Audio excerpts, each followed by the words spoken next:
Good afternoon, everyone. Dear former President, sir, office bearers, and my fellow participants. Welcome to the second BMA Platinum Jubilee Saturday SenSession. Before we begin, I would like to briefly introduce BMA.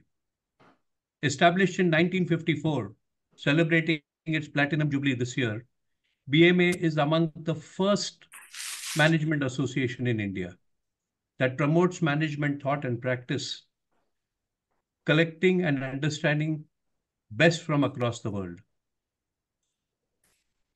Taking a cue from the Honorable Prime Minister Mr. Modi's address yesterday at the ET Now Global Business Summit, it is indeed India's time now to propel into a global leadership role.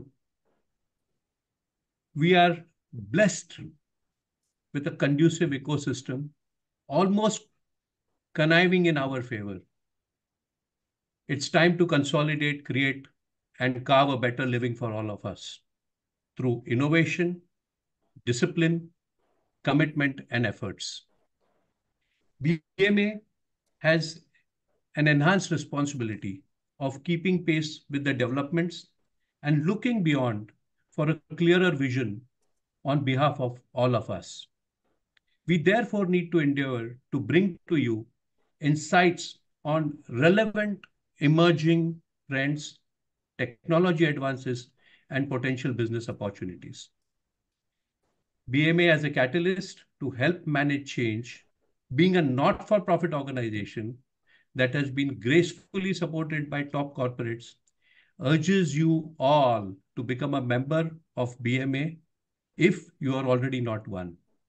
In the words of our honorary secretary, the annual cost of BMA membership is equivalent to sacrificing the cost of a pizza or a good meal.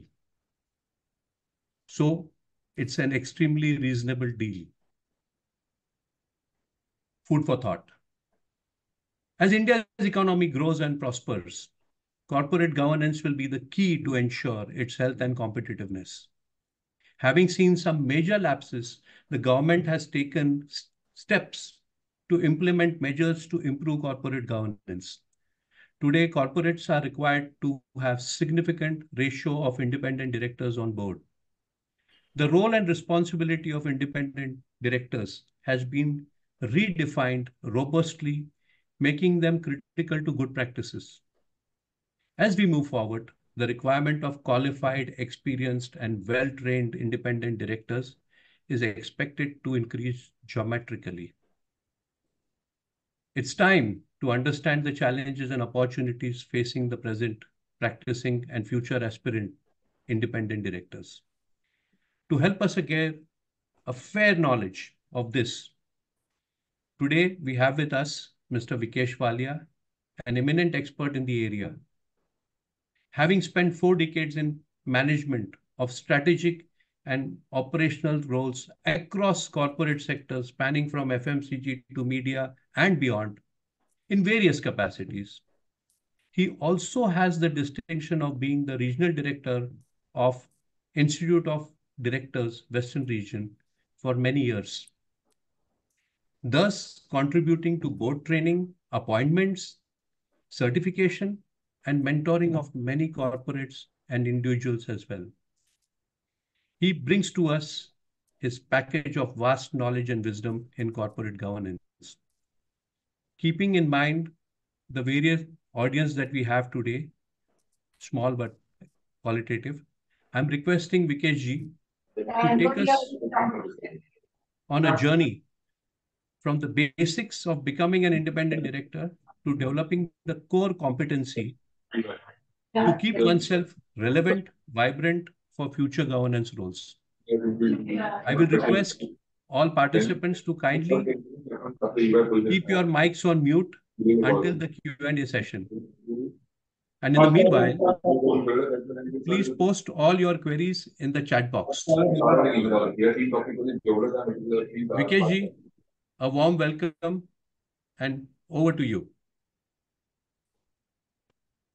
Thank you very much, Kiranji, for this generous introduction. I sincerely appreciate and thank Bombay Management Association and you for this invite. And I'm really delighted to be here with all the participants and all of you. Very good afternoon, Mr. Kiran Yadav, President, Bombay Management Association, past presidents and committee members of Bombay Management Association, and all our other participants who have all joined us on a Saturday afternoon for this session. I'm going to explain, discuss, and also learn few things from your questions about how to fast track independent director's journey and how to be an independent director. Before we get into this, I must share with you that my 10 years of experience in board training at Institute of Directors, Indian Institute of Management, Mumbai, SP Jain, Global, PT Masterclass, and being part of journey of over 1,500 directors in India and abroad.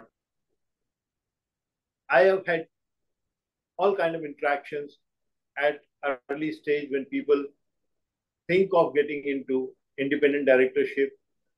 Once they are in the class for a day or 2 or 3 days, and also after the class when they keep meeting me and keep in touch with me, all the experiences and the journey that they have. Why do people want to become independent directors? Multiple reasons. Some consider this as a linear career progression.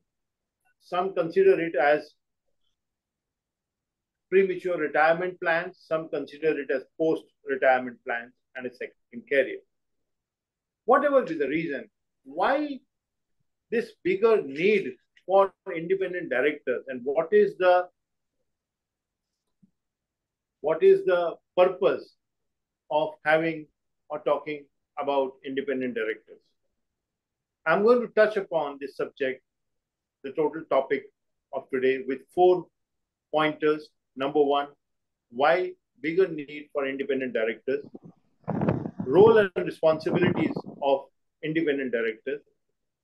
Number 3, how to prepare for independent directors' role. And number 4, how to fast track the board journey for independent directorship. So, and after this, we will have a Q&A session where you are most welcome to bring your questions.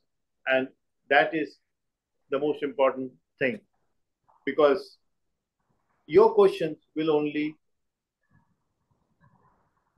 bring more action, more understanding, and more light on the subject.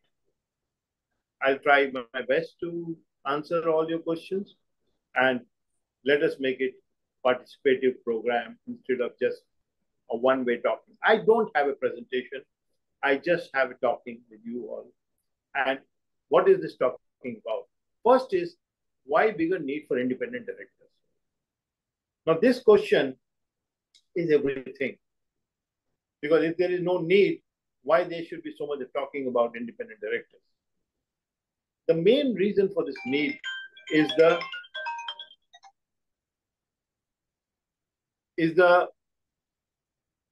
economic growth that country is experiencing and country is planning to work towards. Today, we are close to $4 trillion economy. Our market capitalization has already exceeded $4 trillion. And we are today the 3rd largest market capitalization country in the world, surpassing Hong Kong Stock Exchange. Similarly, the economy is growing.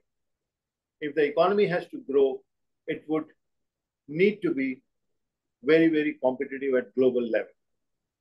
Economy cannot grow only with the local consumption. If the economy has to grow, we need to enter export markets. We need to serve those markets and create our presence there. That will only happen if we are having competitive products and better quality products and higher services. For our products to be better quality and to be more competitive, we definitely need huge capital. Scaling up is the need, and for that scaling up, we will need a lot of capital. Capital would come only when there is corporate governance on the borrower's front. You would have heard about the HDFC chairman, Mr. Jagdishan, making a statement post the merger of HDFC and HDFC Bank that India is going to create one HDFC Bank every 4 years. Mind you, this is not a statement from a local bank, but this is a statement from the fourth largest bank in the world today.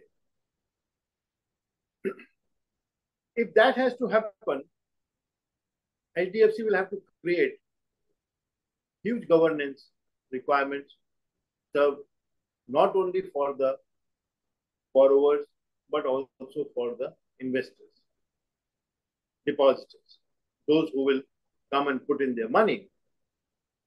Because people will not put in their money if they have any doubt about the corporate governance in the bank. And banks will not get their money back if they are blindly giving away money to borrowers who do not run good governance practices. And therefore, this demand for corporate governance is rising. This is the main reason that independent directors and the auditors are in big demand. Auditors have been there for ages and they have been serving from outside. Now, when the investors want to be doubly sure, they want to see someone sitting in the board, experiencing it on a day-to-day basis and ensuring that corporate governance is in place. This is one side. On the other side, the very purpose of business has undergone changes. Every 3 years, the global CEOs roundtable meets and discusses all the aspects of the business and the future direction for business. In the last conference, they decided that the very purpose of the business needs to be changed. And what is the new purpose of business now? Earlier, the purpose of business was only profit and investor relations and serving the investors, providers of the capital. But now, that is not serving the purpose of the society, that is not catching up with the social development goals of United Nations. Those goals, when they are evaluated, we are still far short on most of the counts. If that has to be achieved, we need to serve those stakeholders also. We need to include them. And therefore, the purpose of business has been redefined from being just investors serving board to stakeholder board. And the new stakeholders are 6 now: the investor, employees, supplier, customer, society, and the environment. Now, the responsibility of businesses is targeted towards all the 6 stakeholders. Earlier, 2 or 3 of these stakeholders were taken care majorly by the governments. But today, the scenario on that front has also changed. The governments are becoming smaller than the corporates. The turnover of companies like Microsoft companies like Google and companies like Walmart are bigger than many countries' GDP. So the kind of social responsibilities that the countries were able to deliver in the past is simply not as viable as probably for the companies. Because if they have that kind of control on capital and profits, they also need to serve these stakeholders. So therefore, the role of board, the role of directors, role of corporate governance has undergone huge changes. And if these changes have to be implemented, delivered for the progression, not only in India, but at global level, in all the nations, all the countries, and also to deliver effectively on the United Nations Social Development Goals, the role of boards has to change. And therefore, the presence of independent directors to see that the corporate governance is in place. The funds that come in are going to be huge. In the good old days, the prime ministers and the ministers used to have a dream to set up an educational institute like IIT or a steel plant like Bhilai steel plant or Bokaro steel plant. The prime minister had a dream, and next day everything used to be running towards that. It's not possible today because getting funds for private companies is going to be challenging. The funds are coming from sovereign funds, pension funds of the governments of different countries, and they will not issue even a penny if they are not sure, confident of corporate governance being in place. So this is the main reason that the term independent director is much in use these days, and also courtesy many fiascos and the frauds that keep happening and non-compliance that keeps happening, whether it is Paytm or it is Jet Airways or it is Baju, they also contribute to higher awareness about corporate governance and independent directors, though not for very good reasons, but at large, the awareness is in place. So if that is in place, what would be the role of independent director and how it is going to be different than the role of the auditors? When the auditors are already there, why do we need independent directors? Independent directors are essentially needed. Coming to my second point, role and responsibilities of independent directors.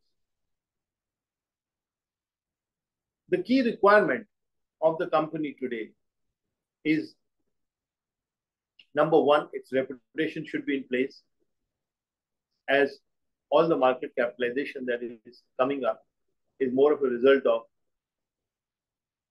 soft power, the reputation, market capitalization versus the physical assets of the company.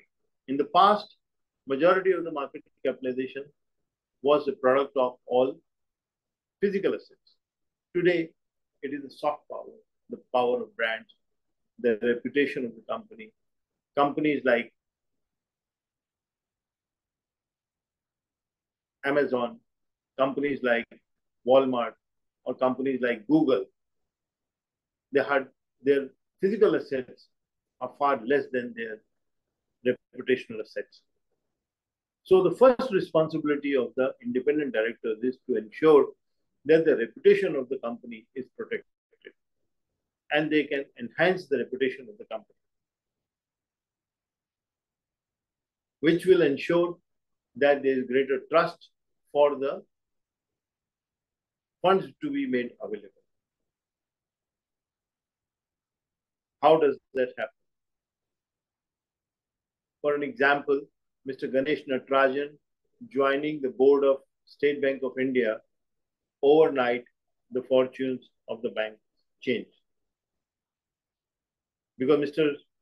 Ganesh Natarajan is a technology person and banking is undergoing changes from banking to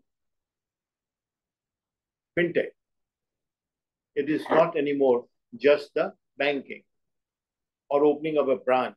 If your bank has to grow, it must grow on technology. And that is one comfort that came with the presence of Mr. Ganesh Natarajan. Overnight, the value of YONO, which was sitting quite in SBI, immediately reflected in the market capitalization and the changes in the bank.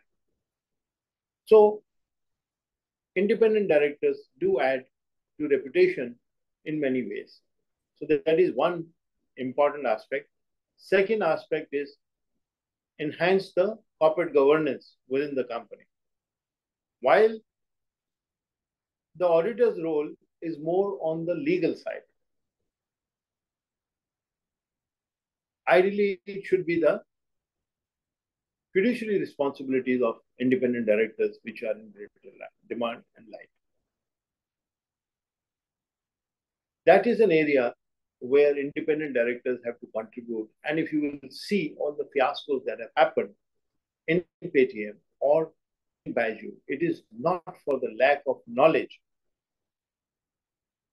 or awareness about the legalities or the compliances which were missing. It is not that the board was comprising of people who were not aware of compliances. They were all experts. If a former deputy managing director of India's largest bank was sitting on the board of Paytm, what does it mean? If an IAS officer who has the finance background of Ministry of Finance, etc., if he's sitting in the board of Paytm, what does it mean? They know everything. They are not lacking in that knowledge. It is the duty of care where they were lacking. Duty of compliance was not being adhered at all. The bank was sent notices and the independent directors were not taking cognizance of those notices. A couple of times their transactions were stopped, unlike HDFC Bank, who took serious note of this from RBI. Paytm did not take any such care. And that's the result that RBI had to stop all the transactions and all the business. So it is the duty of care on the part of independent directors that matters more than the mayor. In this case, particularly in case of Baju or in case of Paytm, both the parties were equally responsible. Auditors have been found wanted in past also, whether it is Satyam case, where the auditors were penalized severely. So, internal compliances and governance is a bigger responsibility. So, these are the two key roles and responsibilities of the independent director. So, anyone who's aspiring to become independent director, he must check how can he contribute to these two. Often, aspiring directors think that it is my functional abilities, my functional excellence. I have been excellent in HR practices. I have been excellent in marketing practices. I have been excellent in finance practices. So I can just be eligible to be independent director. My friends, one must know that functional excellence has very limited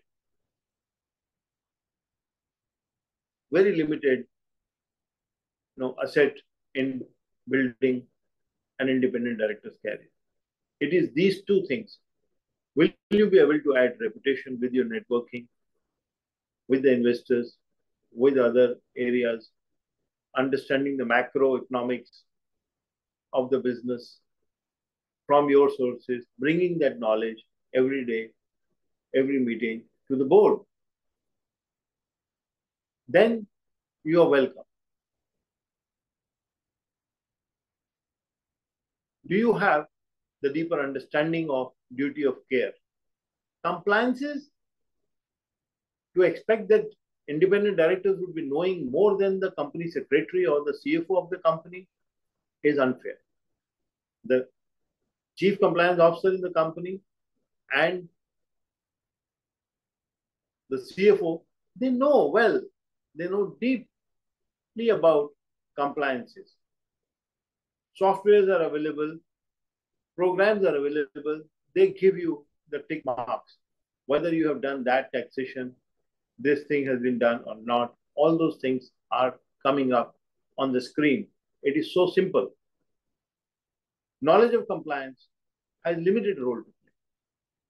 Knowledge of compliance is in terms of the essence of the compliance, not the written word. You have to understand the spirit, not the letter alone. So that is what is expected from the independent directors. So these 2 points I have explained. Now, how to prepare if someone is aspiring to be independent director or one independent director is expecting to move to many more boards, how to prepare the independent director's role. What to do?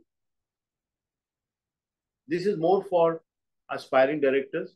So the audience comprises of the existing independent directors and also of the aspiring independent directors and also the other compliance professionals.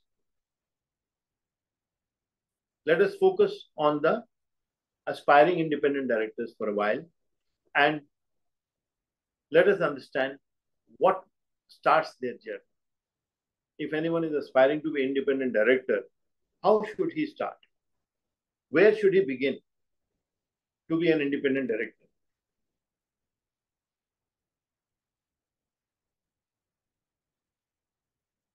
There are about 8-10 steps one has to go through carefully, and then the journey will be fruitful. Number 1, do a self-assessment. Are you made for independent director's role? Understand what is this role? What are the responsibilities? What are the legal liabilities that are associated with this role? Are you willing to undertake those? You cannot make a statement that I want to be independent director, but I don't understand numbers. I'm not fond of accounts. If you are not, accounts, understanding a balance sheet, relating with it is the first and the foremost requirement and expectation from an independent director. Don't force independent directorship upon yourself and say that, okay, I'll go by my other chartered accountant friend's advice. If he's saying yes, I will also say yes. Please say yes and no in the board only if you understand it. Just because somebody else is saying, it will not help. So understand. Conduct a self-assessment for yourself. Do you understand the numbers? Do you have a good understanding of the role and responsibilities of independent directors? Do the Google search. Do some other reading on the website of Indian Institute of Corporate Affairs, IOD website, Board Stewardship website. These 3 websites are fairly enriched websites. Board Stewardship gives all detailed information on how to conduct a self-assessment for yourself. Once you are clear that, okay, you are willing to take this role, responsibility, and also the liability that may come out of it, go ahead. Best of luck to you on that. What would be the next step? Next step would be self-familiarization. You need to familiarize yourself now with the board document. The most visible and document and the public document about the boards is the annual report of the companies. Go through those annual reports, understand why those documents, why those reports, why those sections are there. Do this self-assessment all by yourself. Do this self-familiarization all by yourself. Speak to friends, that's it. But try to understand and familiarize yourself. Try to see where is the appointment letter of the independent directors. It is available on all good companies' website, the appointment letters of independent directors.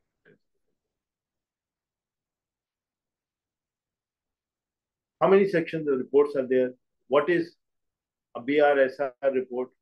What is a CSR report? What are all these reports? Why are they needed? So understand all these things. Who are the people on the board? What kind of people are they? And which boards your kind of people? With Vikesh Wallia kind of qualifications and experience, which boards they are on? That would be your target companies. And then see whether those companies are to your liking and what kind of companies would you be able to target. Once you are clear about your self-assessment and your self-familiarization, then the next step would come is that you should have a capsule program on board practices and processes. It's called board training program. And that is the first step towards board, where you will have to select the right training program. Today, that is also becoming a big challenge.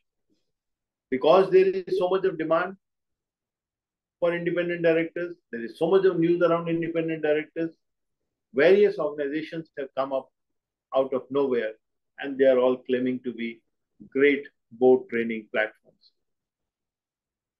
Select the right training program. Select what is the right fee. Do a due diligence. Every day I get calls from number of aspiring independent directors who say that we have paid such huge fee in the hope. There was no written assurance that you will be placed on the board, but the marketing communications have been designed by some institutes in such a manner that they give a very wrong hope. They give hopes that you can be independent director in overseas also, in foreign countries, in Europe and other places.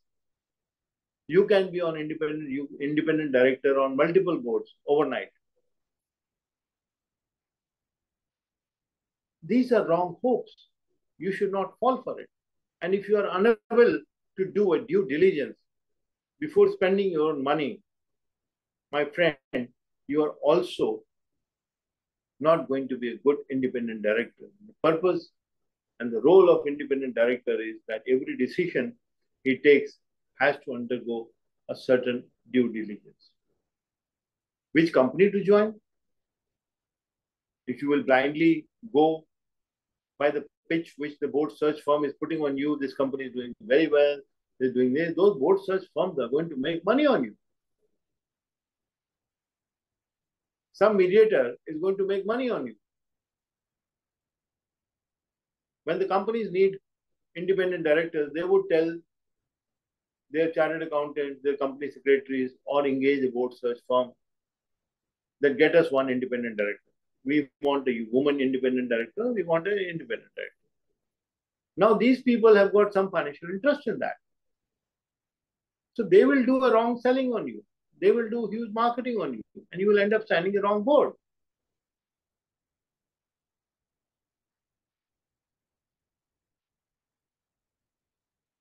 So you have to, first thing you have to do is, your board training, you have to be very careful. What are the credentials of the training institute? How many years it has been in existence? What is its board comprising of? Who are the board members? What is their credentials? Is it a government institute or a quasi-government or a Section 8 company, or it is an institute? There are very good institutes available for board training.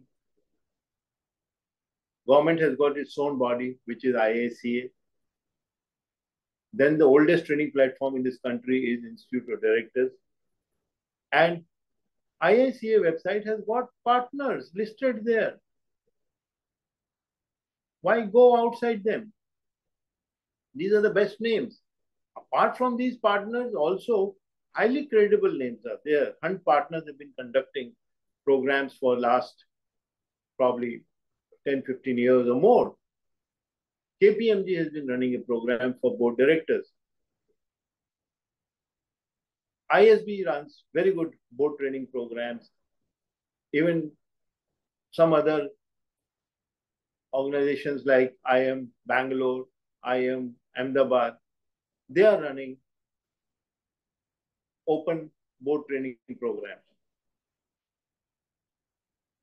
When such good training programs are available, why fall for training programs which are not creditable, which are giving hopes? They are far from being true. Anything which is simply too good to be true, please ignore. So your board training is the first step. Board training is also useful for networking purpose, for interactivity, for experience sharing. So ideally, 99% cases, I would recommend, please join only a physical class. Do not go for the virtual classes.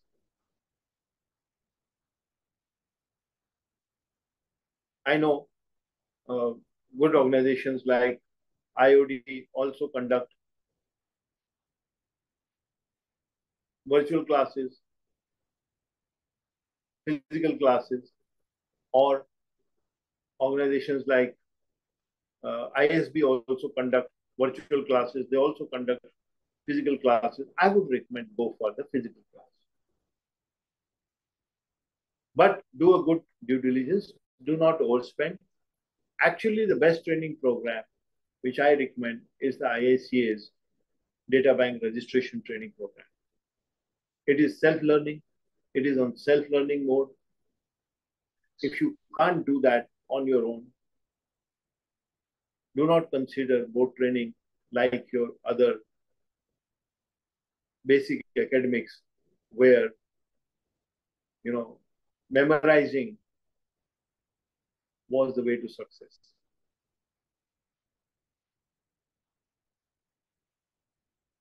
Board training is not like that.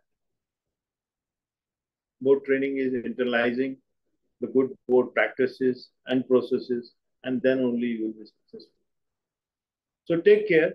Join a good board training program is the third step. Fourth step is registering yourself on the data bank. Now, people think that if I have got a board training certificate, I'm a certified director, then it's like a college degree. But board opportunities and independent director opportunities do not come only for the certificate. Next step is about the board data bank for independent directors, different organizations. There are 3 data banks in this country, and they have got different names for themselves. The most well-known one is the Ministry of Corporate Affairs Data Bank for independent directors under the website of IICA, Indian Institute of Corporate Affairs. That's a very good data bank. It's not good only, but it's a mandatory data bank. Other data banks are also good, but the problem is that these data banks, and particularly the confusion and misconception about government's data bank, IDDB, is that it is on first come, first serve basis. No, it is just a data bank. No more than that. Some training schools, some coaching classes are selling this proficiency test under the disguise that, okay, if you are clearing this proficiency test, you are on the data bank, you will be surely invited on the boards. No, my friends. Today, there are 26,411 registered aspiring and existing independent directors on the data bank of IACA. 7,600 kind of number is for women. Imagine, that's a very good number. And 14,000 people out of this 26,000 people have passed the exam of proficiency test. That means another about 12,000 people are still struggling to pass this exam, or probably they're in the waiting for something else. But the worrying thing is that only about 3,000 companies, 3,100 companies have registered on the data bank. Between Bombay Stock Exchange and National Stock Exchange, we got something like 7,500, 8,000 companies. And another minimum 5,000 companies on private limited or other companies which qualify to have an independent director. So you're talking about more than 10,000 companies who should have been registered. Only 30% of them are registered. This is a big mystery, that why such few companies are registered. If the government is forcing every independent director to register on the data bank, why the government cannot force every company to register on the data bank?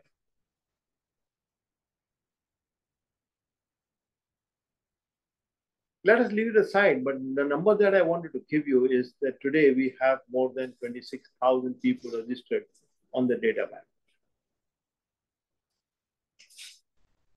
Current requirement is no more than 12 to 15,000, or roughly about 18,000 kind of directors.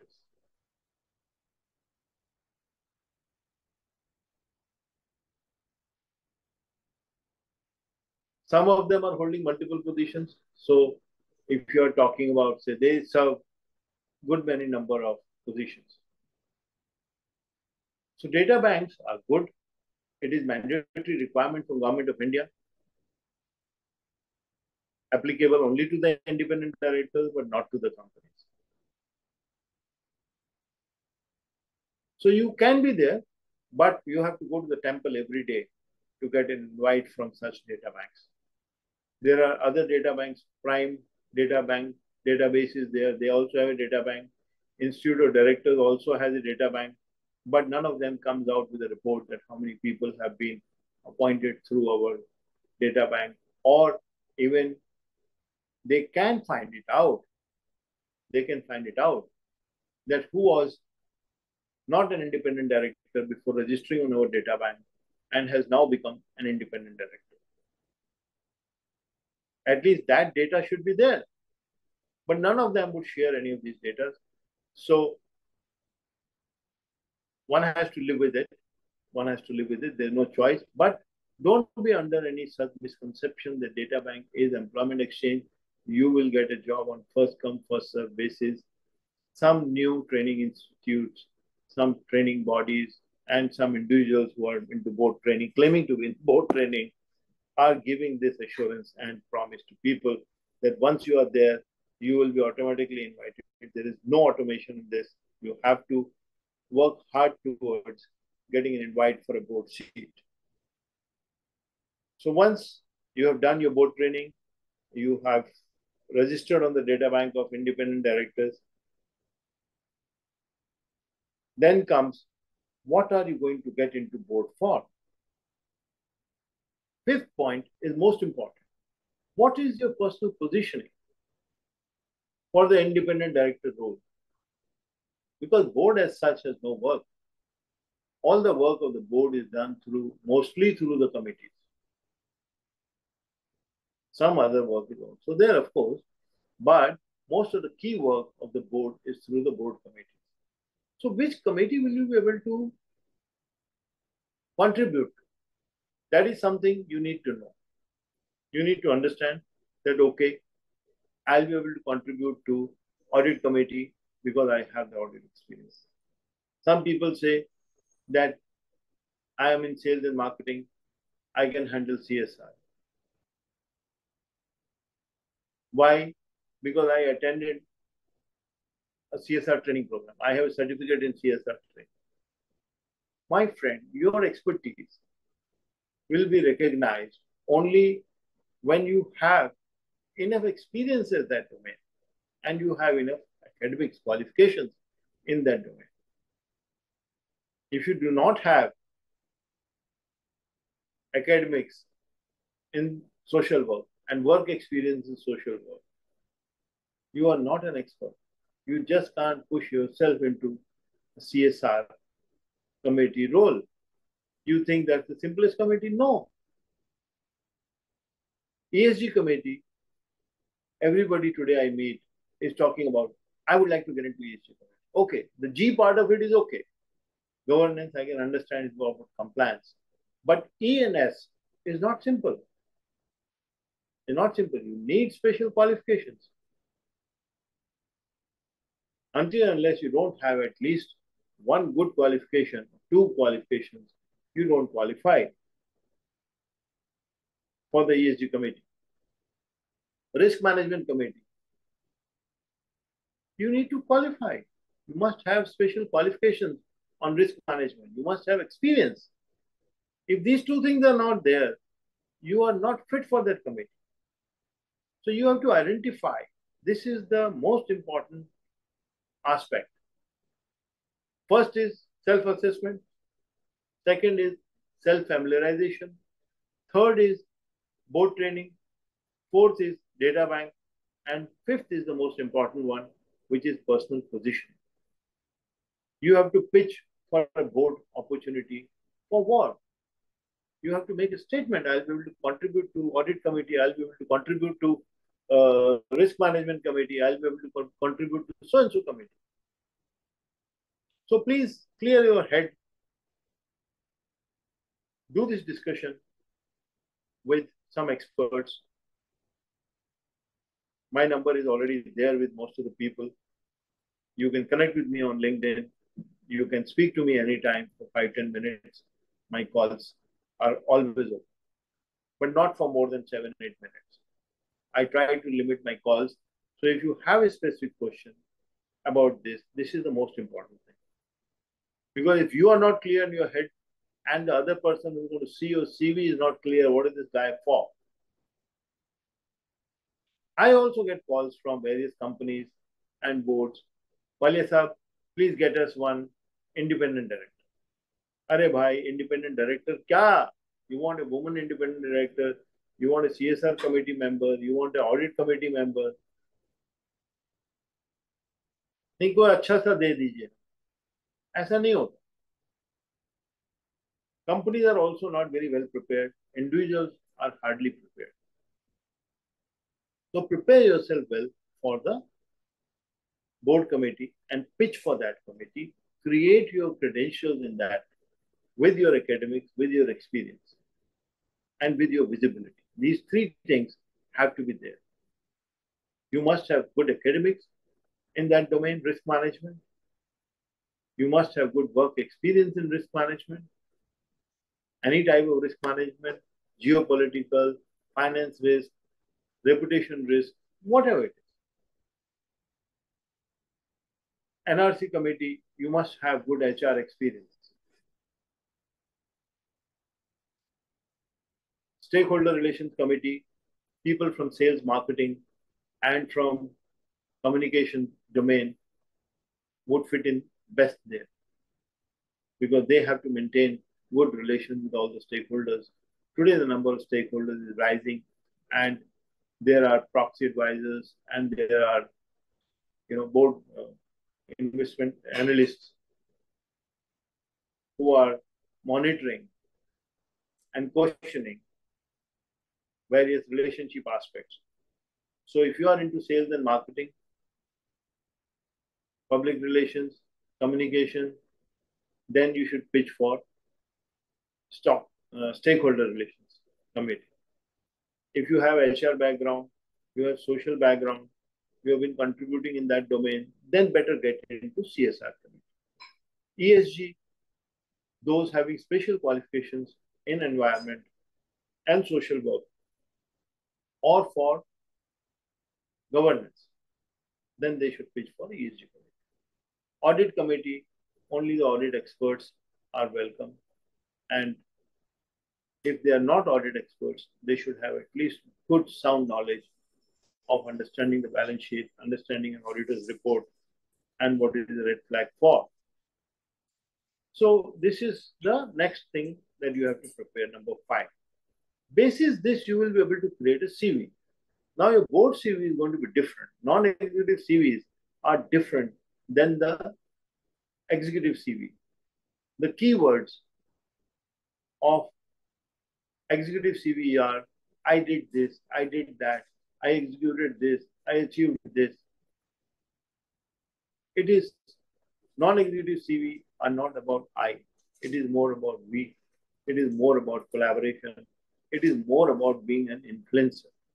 An executive goes to company every day, 9 to 5, probably 9 to 9.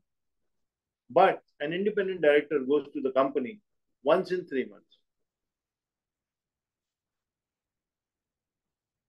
And how is he going to contribute? He will be contributing only through remote. How can you contribute through remote? Only if you can influence people from a distance. In the office, the executive leaders, they may bully, they may shout, they may get things done wrong way. But an independent director cannot get things done in those ways. So please understand, this CV is important. Do not take help of any expert. There are CV makers claiming that we can give you a CV for independent director. It is like Rakesh Bedi getting the CV of Amitabh Bachchan.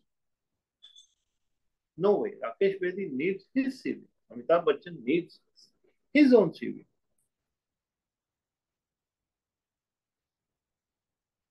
If Amitabh Bachchan will go with Rakesh Bedi's CV, he will not get the job. Rakesh Bedi will go with, or even Shah Rukh Khan will go with Amitabh Bachchan's CV. They are vastly different. The 3 Khans are there. Amir Khan, Shah Rukh Khan, and Salman Khan. They are both acting. They are all into romantic movies, but they have a very different positioning. So your CV should be able to, not only your CV, but also your LinkedIn profile and your personal profile. Whenever you are being introduced as a speaker, those profiles also have to be different. So once your CV is in place, you should start networking. Don't start networking without having your personal positioning in place. Because if you're going to meet people, if you're going to network with people, who to network with? Obviously, you have to network with the NRC members. You have to network with anybody and everybody on the board, because all of them, they know likely opportunities, and good companies take views from all existing board members. Please recommend. There's nothing wrong. People say it's an old boys club. It is this and that. No. Majority of the companies cannot afford the fee of search firms. Probably the top 100 firms or 200 firms can afford the services of a board search firm. Majority of the other companies below 1,000 have to depend on the personal network. There's nothing wrong in that, because that's the way the independent directors are supposed to be sought. People say, why independent directors cannot be appointed by the government? That's not possible. It is like, if I have the problem of obesity, why the government is not sending a chef at my home to cook food for me, or why they are not sending special diet for me at home. So I'll be all right. I will not have those problems. My medical issues will be reduced, and the burden on the medical colleges and the hospitals will be reduced. Not possible. The food will be delivered, I will not eat. Compliance is there, but I will not fulfill. So it doesn't work out. Networking is important with the right people and should be done only after having your personal positioning clarity in your mind. Your CV should be prepared well and do it yourself. If you can't write a good CV, please think twice before becoming an independent director. Because that is the expectation, that you should be able to express yourself with clarity. If somebody else is going to write your CV, if somebody else is going to tutor you for clearing the proficiency test, my friend, you don't make it. You can visit boardstewardship.com. We have the magazine there, every magazine. We are the first magazine in the world and in India which carries out a mock test every issue. We have come out with about 11 issues, and every issue is having a mock test. Keep looking at it. Even if you have registered on the data bank, keep refreshing yourself. We have the Ask the Expert questions. We have ESG quiz. So go through those things and refresh yourself. So networking is important, and networking doesn't mean that you go to large conferences of CII, FICCI, or similar organizations and meet people, exchange cards. It doesn't help. Maybe it's a small step in that direction. But if you are looking forward to a board seat through networking, that networking must have a right of way relationship. If your relationship is not the right of way, no way you are going to be obliged.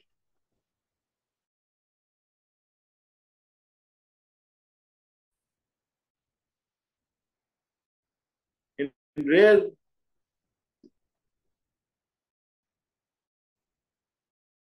one-time meetings and such things as well, there is transaction, something should be there for one to recommend and to gauge and to certify, okay, I'm giving this person and he's good.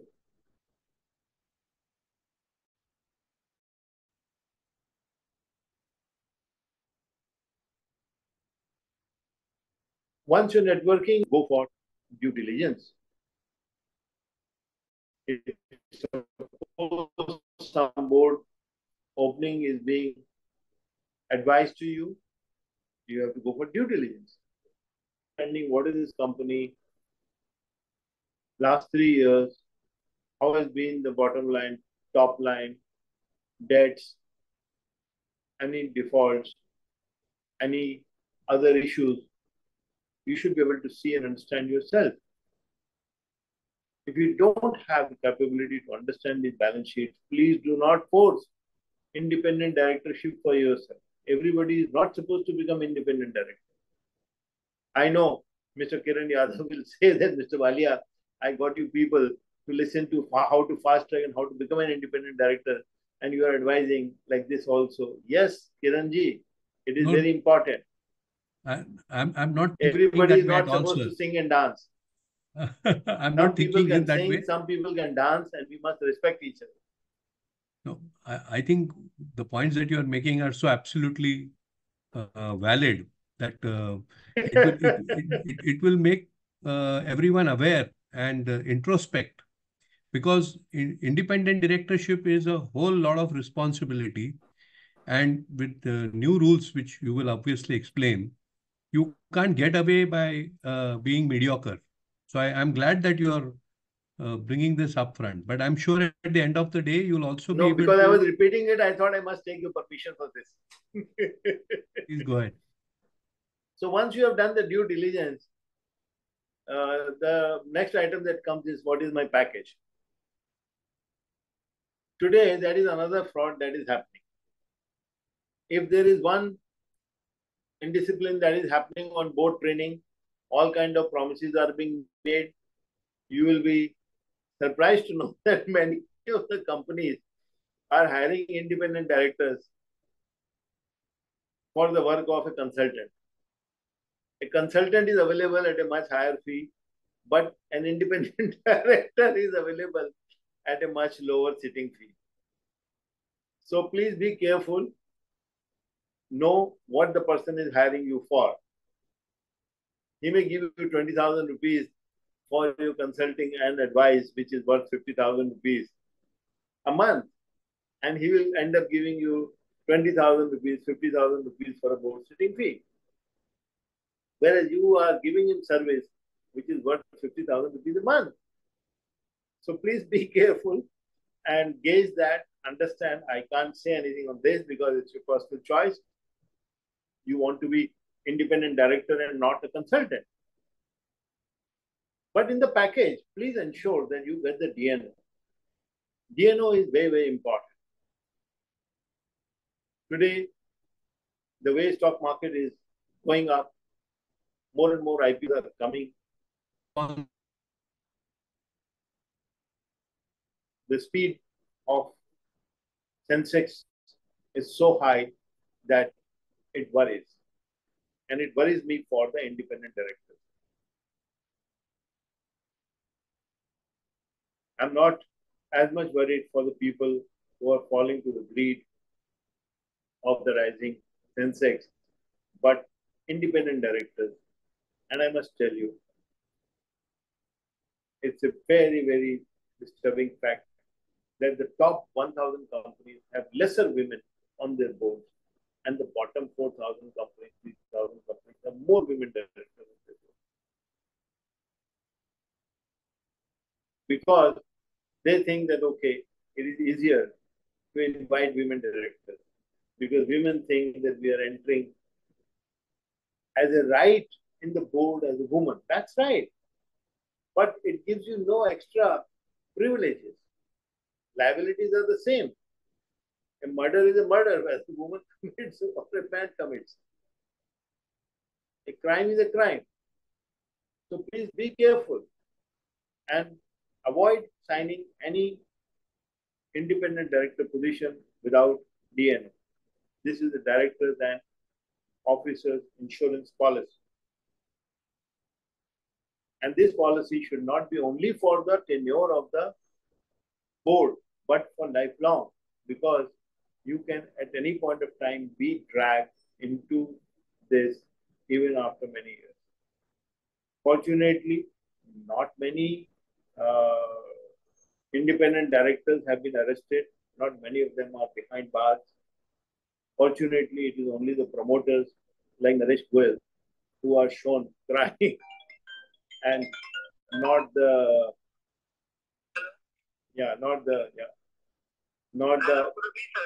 independent directors. Yeah.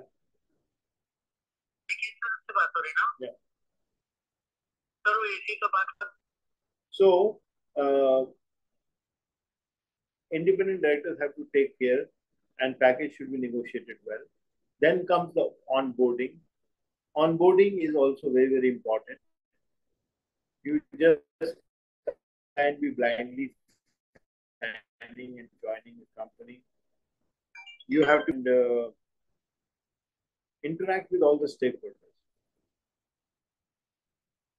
Before your first board meeting or before your second board meeting, interact with all the stakeholders. All the stakeholders meaning interact with the employees, interact with the suppliers, interact with the investors, interact with the CSR team, interact with all the stakeholders, 6 stakeholders. Then only do the onboarding and track the company's performance on a daily basis without fail.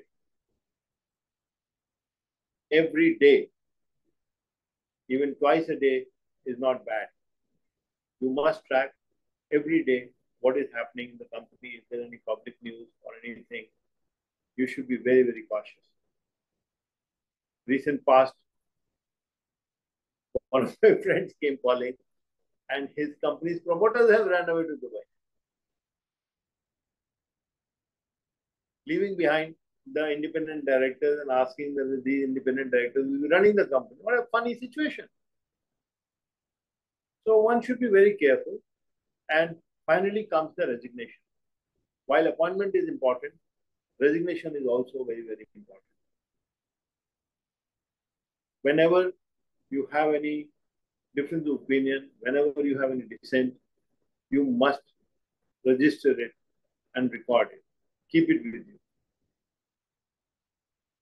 If your resignation is not for personal reason, do not unnecessarily say that it is for personal reason. State the reason, get rid of it. So that's what your full journey is about. Number one, your self-assessment. Number two, your self-familiarization. Number three, your board training. Number four, your board data bank. Number five, your personal positioning for board committees and independent director role. An offer in hand, getting the due diligence, preparing for the interview, negotiating your package, having your director's insurance in place, and then doing a good onboarding. And whenever it comes to resigning. So these are the few 11 steps that will help you understand. Now, I'll take some questions, firstly from Kiranji, and then I will come to my last point, how to fast track. I'm keeping that for the end. Before we end, we'll talk about how to fast track your board journey. So over and welcome Kiranji if you have any questions, and then we can open it for the other participants. So, firstly, Vikeshji, thank you for patiently taking us through this, very diligent process of how one needs to do an assessment to become an independent director, what steps one needs to take. I have a question. The fact that there are about, 18,000 odd directors already in existence. Okay, 26,000 already listed, 12,000 plus or 14,000 already qualified. And the fact that, if my understanding is correct, that you can be on as many as 5 to 15 boards, Is there then potential for, new aspirants in terms of being able to focus and get into this arena? I mean, what sort of numbers do you see happening in the next 5 or 10 years? Because I've read somewhere saying that in the next 5 to 10 years, India is going to require at least 120 to 150,000 independent directors. So I don't know what is the validity or truth of that statement. Probably you could throw some light on it. And the other most important thing is, what I wanted to ask you is that why is it that companies who are not registering allowed to take independent directors? I mean, for example, is there any implication in there for an independent director if a company is not registered? Because I'm sure a lot of these unregistered companies do have independent directors. What happens? What is the status of those independent directors? Is that valid? Is it invalid? Or and what are its liabilities? So I thought maybe I'll, get started by asking you these two questions. Well, in the first place, to assume that we need 120,000 independent directors, in my opinion, in the next couple of years, is a far-sighted dream. We know for a fact that today we have only 26,000 directors registered on independent directors data bank. So definitely, and out of these also, all of them have not cleared. Some of them might be exempted. I don't know. I've been asking people. They have not been able to answer me. Why is this gap? Is the difference due to people exempted, or is it people who are only aspiring and dreaming for an independent director's job? This answer has not come to me. I will look forward to this answer from our friend Dr. Neeraj Gupta sometime. Why is this gap and why it is not being explained?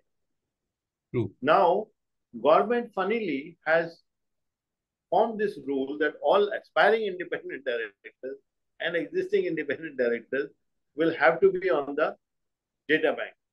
But that rule is not applicable to the companies. If we know that, we all know that there are 7,500 companies. These companies are non-compliant and they're running business, conducting business in the country. 8,000 companies, 5,000 are not registered with IAC. That is not a compulsion, by the way, and hence they are free. So where do their independent directors register, if at all? If they do have. No, those are huge gaps that are not explained in public yet. Okay. So I don't want to touch upon that. But definitely, if 26,000 people have registered, you can imagine that to have 120,000 directors is far-fetched dream. I don't see that number. People should not get confused. People should not aspire for independent directorship unnecessarily. Thank you for clarifying that. Yeah. And companies, I think both your queries are answered. So. Yeah. May I suggest, sir, if anybody has any questions, they can raise their hand and ask in the next 10 minutes so that then we can go on to the next phase. Yeah. Is that Hawawa Hanjara? Would you like to unmute yourself and ask your question? Yeah, sure, sir. Thank you so much, sir. Kiran, sir, thank you so much. Welcome. Vikesh, sir, so nice to meet you. Meet you actually. Thank you so much for this opportunity. And I'm also glad to meet Fernandez, sir, here in this webinar. So my question is that, sir, I have been into my career is from, it is for most of the time, it is for 23 years with 13 years of entrepreneurship into portfolio management services in Indian share market. So I was into HR, I was a HR specialist also. So I passed that, I qualified the independent directorship with 66% of marks. When I checked with the data bank, they said that I am leading in the women category with the percentage of marks which I have got, but yet to get positioned as independent director. Whatever the questions I had, that when you detailed it in such a fantastic way, I got all the answer by your details itself. So I am very happy. I don't have any further questions, but I am looking forward to gaining more insights regarding this. And I will keep you updated in future if I am getting any opportunity based on that, sir. Thank you so much. Okay. Thank you. Yeah. Thank you for sharing.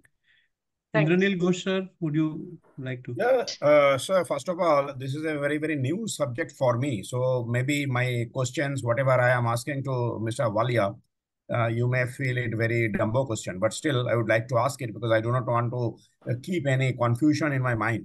See, first of all, I have seen various promoters, what you call, or maybe private limited companies, small, micro and medium scale industries. They are private limited companies, they are registered private limited companies. They have their own directors. Whether those directors, if they apply for becoming independent director, whether they get any advantage for that. So that is my question. Say the last sentence again, please. There are various private companies in small and medium scale industries, micro, small and medium scale industries. So they are basically the promoters of the company and they are registered director with the company as per Companies Act. So whether if they apply for independent directorship, whether they will be giving any preference or not.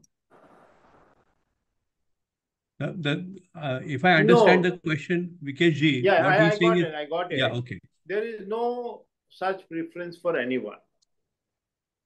Every case has its own merit and is a matter of its own subjectivity. No one gets a preference. Obviously, experience always gets a premium.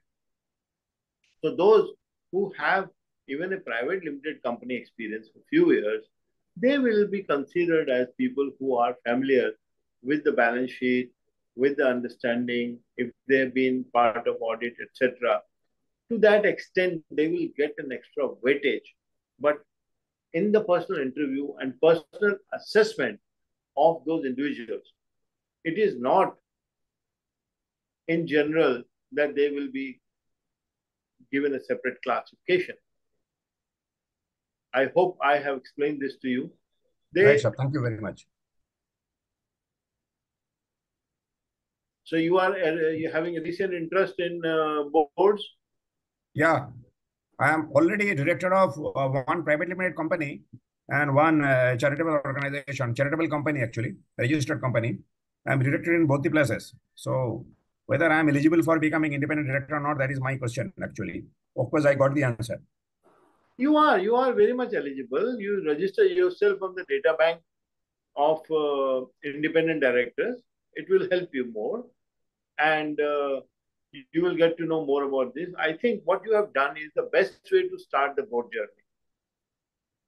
A Section 8 company and a private limited company, they give you good experience and idea about the working of the board, finalization of the balance sheet, annual report, quarterly reports, compliances, all those discussions, familiarity.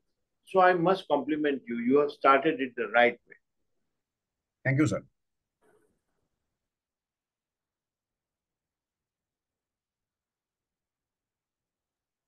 Right. I think everybody is trying to assimilate the lot of knowledge and information that you have provided. And I think they have all got into the self-assessment mode right now, many of them. That's what I suspect. So maybe, Vikesh ji, you would like to go to the next phase of this session. Yeah. So now comes the last section. That section is how to fast track your board journey. This was about the board journey, how to start the board journey. If you have started the board journey, now how can you fast track this? What are the ways and means through which you can be ahead of others? Number one, don't fall prey to any promise from anyone that we will place you on board. Every day I get calls from people, sir, so-and-so board training institute is assuring that they will place us on the boards. Should we sign this board training program? They are telling that you will be placed on multiple boards. If you pay some extra money, you will be surely placed on the board. Do not fall prey to these people. There are many people who are making CVs, board CVs, under the disguise of some promises being made that we will make your CV and we will help you placement. Please give this extra money. Do not fall for that. Some people promising under the disguise of content writing and content, etc., for LinkedIn to give extra positioning to these people. Do not fall for this. If you can't write something yourself, it is not you who's being showcased, it is somebody else being showcased. So focus on how to get to boards. So number one, I have already explained to you, my first priority would be you must understand how are you going to contribute to the boards. Kiranji, you have yourself been on the boards of the finest companies in this country, Tata Group. You have been an independent director in the past and many other countries. So you know that merit always wins. So if you are clear, so please understand, kindly repeat there is a message. Kiranji, please read.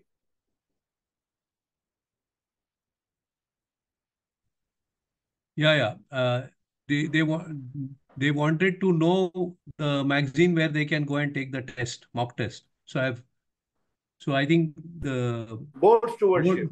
Board Stewardship magazine has this monthly mock test that Mr. Vikesh ji mentioned. It's a dummy you test. can go there. It is nothing to do with the real mock test. Yeah. Okay. So don't fall prey to these people. Board Stewardship. Thank you. So that is the first thing that you should avoid. Don't get into a training program and end up paying lakhs of rupees. There is nothing special about it. These people are doing their registration on the data bank. They are doing everything and helping them clear the proficiency test also. This will not help you. This will only weaken you. You will not be able to understand the working of independent directors. So please enhance your knowledge. Read good books on board management. Read good books on committees. Understand the functioning of the committees and how you can position yourself and pitch yourself for those committees. If that clarity is not there, I'm afraid you will have to wait longer, much longer. As it is,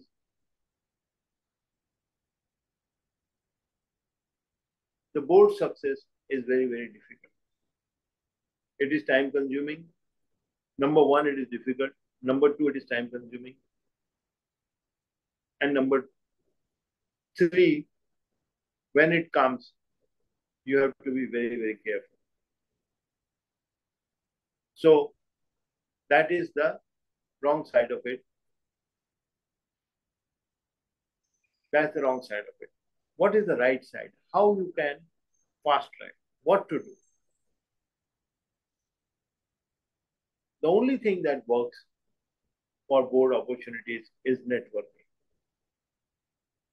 Once your personal branding, positioning is in place, you have a good CV, you have a good understanding. After all that, what works is networking. McDonald always says that the secret of our business is location, location, location. One of the famous dialogues of Vidya Balan about movies is movies are nothing but entertainment, entertainment, and entertainment. Boards is nothing but networking. So you have to do the networking. Networking cannot be only exchange of cards, knowing people on LinkedIn. That is a very frivolous way of networking. What is your engagement quotient? What is your interactivity? Have you met the people? Have you interacted? Have you contributed in his life?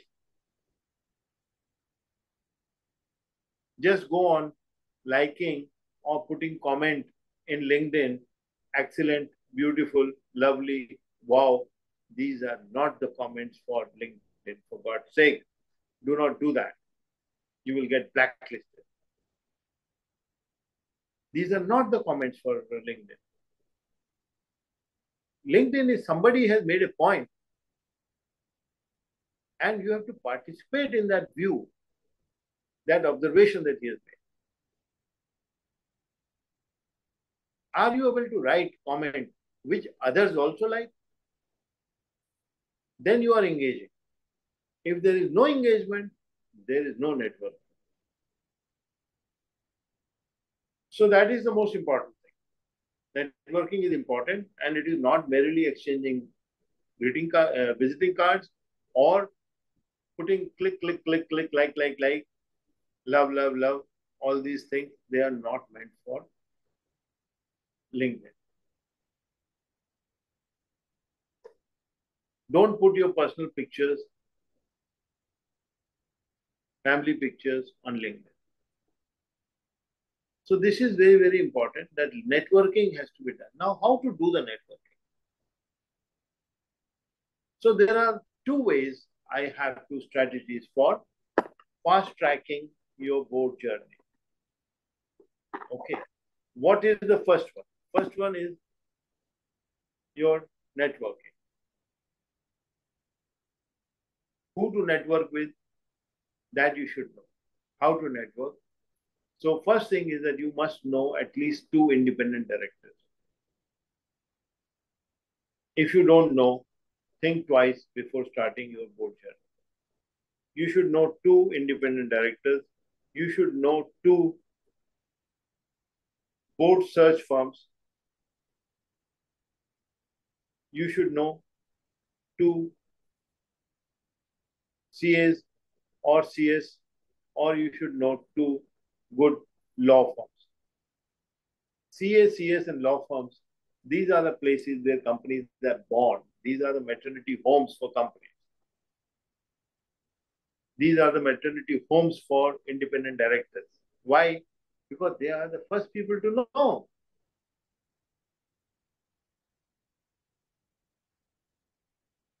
And the independent directors, or not only independent director, it can be any BOD.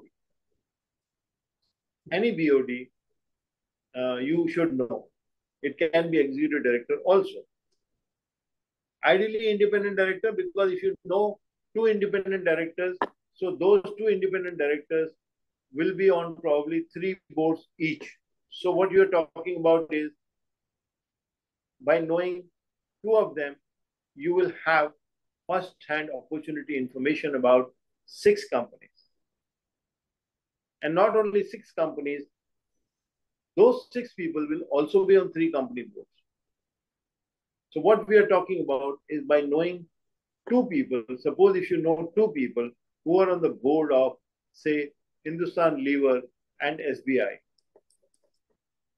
Okay, now they are on 3 other company boards.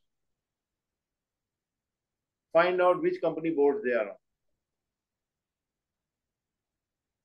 So if you find out that, okay, Hindustan Lever guy is also on the board of Air India, he's also on the board of, say, HDFC Bank, or he's also on the board of, say, TCS. So find out what are the opportunities in these. When are the independent directors going to retire? It is not difficult to find out. But you will have to make efforts. You will have to do real pain. You have to take that pain to find out that my friend who's on the board of Hindustan Lever, how many independent directors are there? When are they going to retire? And if someone like me is going to retire, will I be able to get that position? This is the sure way of working. Similarly, for the second guy also, you can do the same thing. You can go to the next level also. Find out what other 3 boards they are on.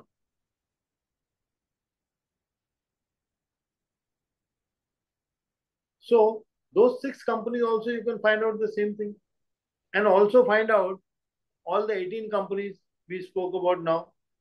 So find out, target, your automatic target becomes these 18 companies. So track these companies, understand when is the retirement due in these companies, whether they have a woman director or not. Some companies don't have a woman director. If a woman director, there's only one woman director who's going to retire, surely you will have vacancy for a woman director. So women can pitch for that. This is the sure way of moving towards the board opportunity.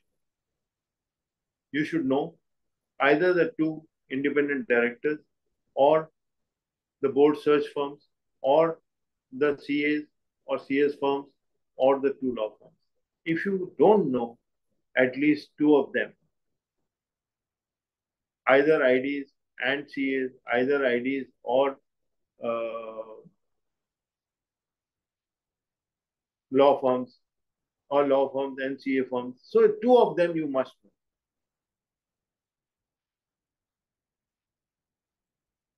If you are an existing employee and you are about to retire, say in few months' time, or not few months' time, in few years' time, 2-3 years' time, do good homework with your suppliers and your customers. Because many industrial companies like Siemens will have customers and suppliers who are also big companies. So industrial companies have big companies as supplier and big companies. So those companies, you should be able to create your good network. Okay.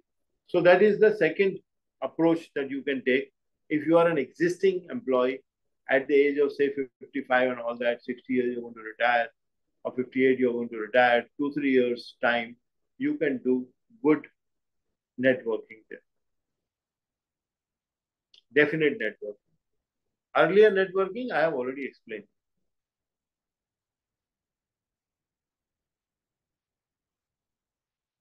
So this is the second way of fast tracking your board journey.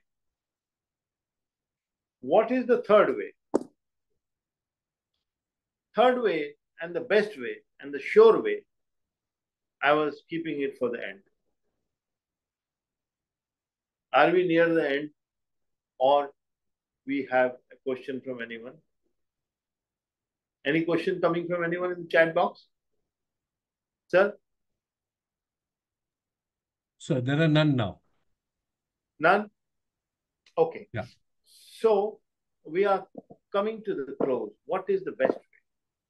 Best way to get a board seat quickly, which will also take minimum 1 year or 2 years time, is that get someone a board seat.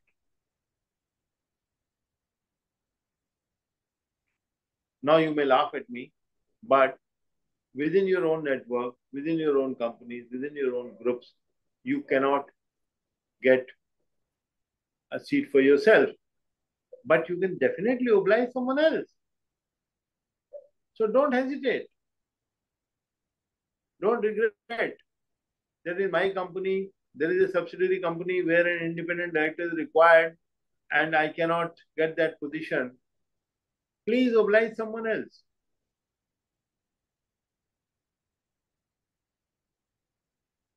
So do this. This is definitely the sure and the surest way of getting a board opportunity. Fourth way, which is there, is also a possible way that whatever companies you are working in, those companies have got, this is for the executive people who are active, young, and probably 50 years of age or even 40 years of age, doesn't matter. I became a director at the age of, say,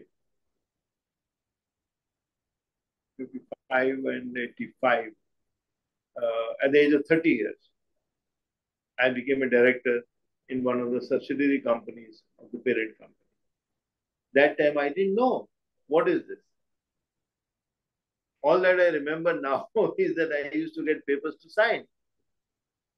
At the age of 30, I became a director, and then I used to see that, okay, this report has come, so all those pages I have to sign. So I used to see. So that's the very good way if you can network within your own company and get trust of your bosses and senior people and keep connected with the company secretary of the parent company, because he knows where is an opportunity coming up. I entered my board journey through this route, and that was way early.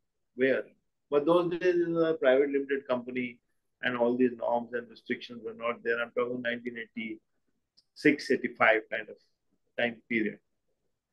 And these are the 4-5 ways through which one can fast track the board journey, and definitely.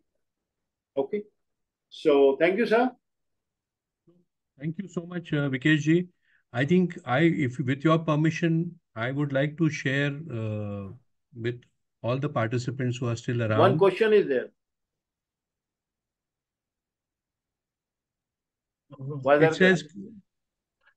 It says, could you repeat your last point? Oh, my last point was about subsidiary companies. So if you are working in a company, limited company, listed company, that company must be having the subsidiary companies. So you should internally network and get that opportunity in your favor. You can be a non-executive director in that company. Tell your bosses to oblige you. There is no harm. It is not a big deal you are asking for, because the sitting fee is nominal, 5,000 rupees you get, but you get the stamp for the experience. Rajesh, have I explained you well? Yeah, he's nodding his head. Yeah. I know Okay. Rajesh is joining from Pune.